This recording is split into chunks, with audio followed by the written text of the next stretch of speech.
The Oklahoma Coalition of Independents wants to give voters more choices. OETA's Robert Birch reports the group says they have new ideas to deal with the state's problems. At election night celebrations across the state, there were expressions of joy, looks of sadness, and many missing faces. Mike Hammer is one of them.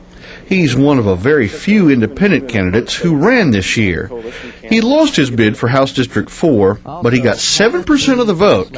He says that's encouraging. There is an ever-increasing number of registered independents, and particularly among young voters. And I think as those younger voters get older and as younger voters continue to register as independents, the coalition can give direction to that movement. In 2004, Oklahoma was the only state that did not have a third-party candidate on the presidential ballot. The Oklahoma Coalition of Independents wants to change the election structure and open the process to all candidates. They feel that that would get more voters involved in the process. Most people feel disaffected, I think, because they kind of see the two major parties as representing the same side or different sides of the same coin.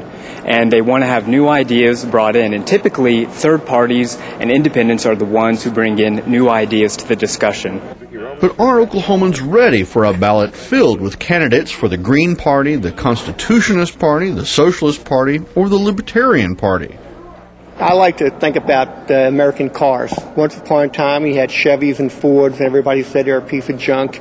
And we dropped the trade barriers. Japanese cars came in, and next thing you know, all American cars, the quality went up. Same thing would happen if we opened up the elections to other parties. The Democrats and Republicans will be a better party if we do that.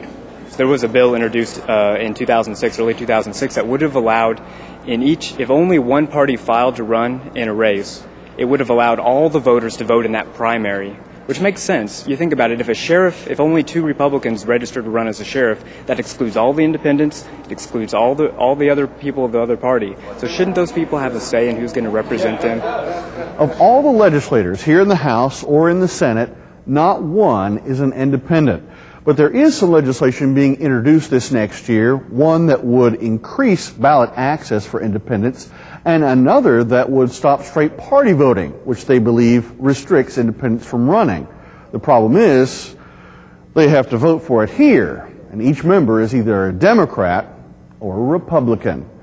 For the Oklahoma News Reports, I'm Robert Birch.